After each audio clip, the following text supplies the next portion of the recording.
Don't fumble the bag over mediocre cooter.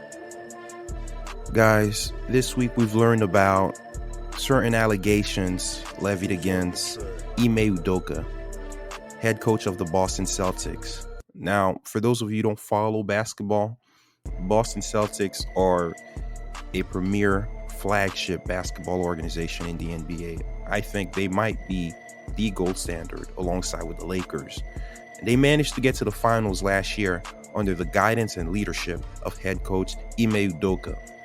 Now, Ime Udoka came from the coaching tree of Greg Popovich, one of the greatest basketball coaches of all time. Greg Popovich has essentially spawned numerous champions from his championship tree. From his coaching tree.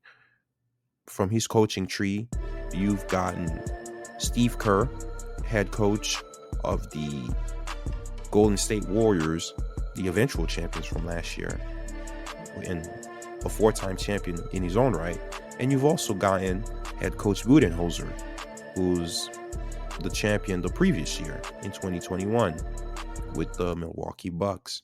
Now, Ime Udoka was poised to follow in that line of greatness. He was poised to become the next great champion from the line of Popovich. However, he messed it up just because he wanted some bucks. Yo, what's wrong with y'all? What's wrong with y'all? You guys who are doing things in life and who've decided, you know what? I'm doing so good right now. So good. I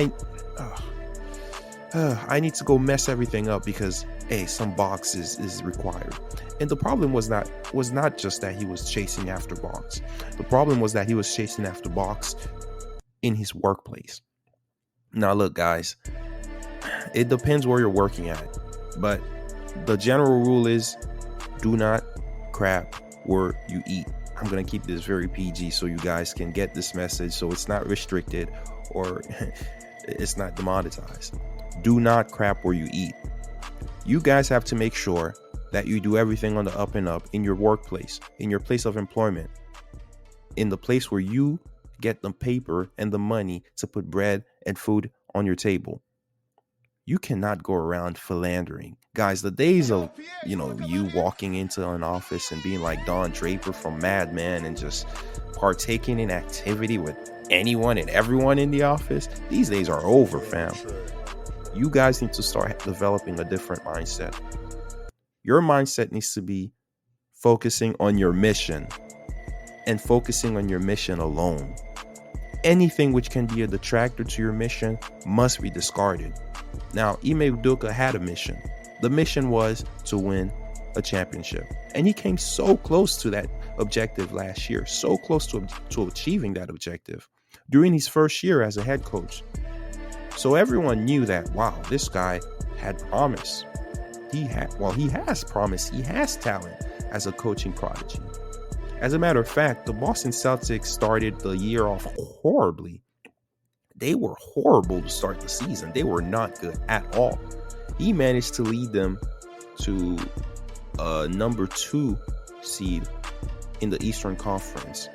And they ended the regular season with a record of 51-31, which is amazing considering how poorly they started.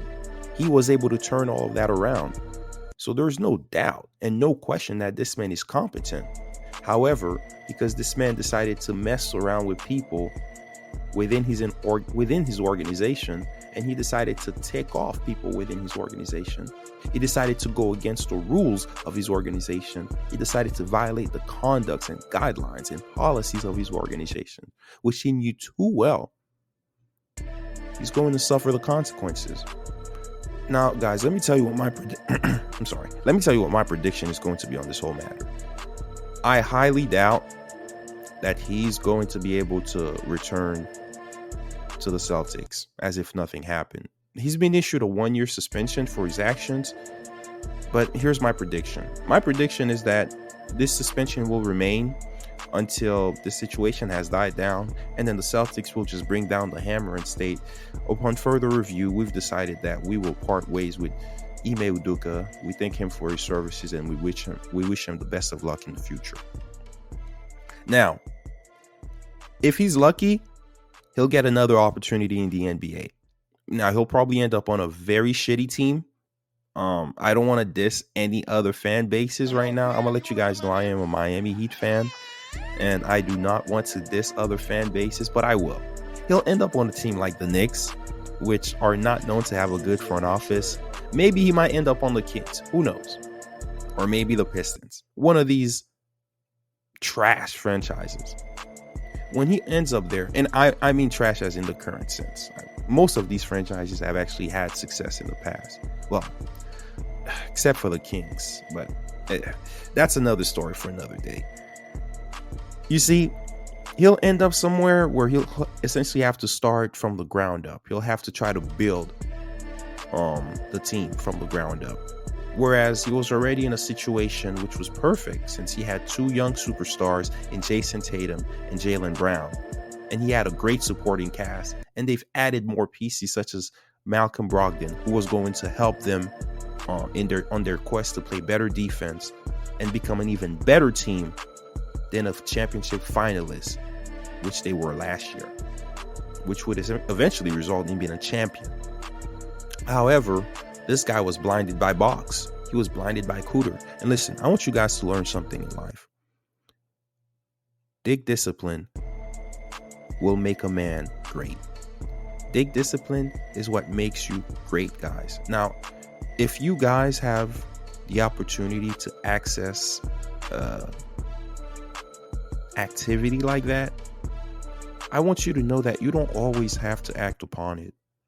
You can say no, especially when there's a necessity for you to say no. Please say no. It's kind of like drugs at times. Just say no. Just say no. Now, the flip side of this is for me to show my young guys who are not partaking in any such activity that when you are successful, opportunities arise.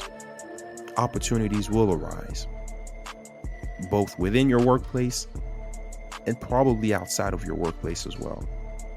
Now, I want you guys to know that by working hard and developing yourself, focusing on yourself, improving yourself so that you can be better for your mission, you'll get everything you want in life. However, the main thing which we can draw from this story, the main lesson, is that you have to be smart. Just be smart. Don't be a dumbass. Don't be an idiot. Don't do things which are objectively stupid, moronic. Don't act like an imbecile. Don't crap where you eat. Don't go into your workplace thinking that you're James Bond and you're just slinging meat around. Don't think you're Shaft. Don't think you're a pimp named Slickback and you can just lay down whenever you want. No, guys, life doesn't work like that. We have certain conventions. We have certain norms that if you want to succeed within a particular field, you have to follow those norms and those conventions. I don't know what you want to be. You. Yeah, I'm talking to you, the person listening to me right now. I don't know what you want to be in life, but whatever you want to be, you're going to have to be able to work with others to accomplish that in some shape or form, in some capacity. And by working with others, please always remember, be smart, do the smart thing. Don't do the thing which is going to lead to instant gratification, but yet horrible consequences later on down the road, if discovered. Now, I know what Ime Udoka was probably thinking. He was probably thinking, I'll do this on the down low. Nobody will find out. Nobody will find out that I'm messing around with this individual within my organization. That couldn't be any further from the truth, guys. What's done in the dark will always come to light. Always keep that in mind. If it doesn't come out today, it'll come out tomorrow. If it doesn't come out tomorrow, it'll come out 100 years from now, 1,000 years from now, 1,000,000 years from now. You may not be there when it comes out, but it'll come out eventually. I want you guys to keep this in mind. Move accordingly. Move properly. Guys, let this message get through your skulls. Do not fumble the bag for mediocre Cooter. Let me repeat that again. Do not fumble the bag for box. Let me say that one last time for the slow people in the back. Do not fumble the bag for mediocre cooter. It's the Gen Zers signing out. Peace.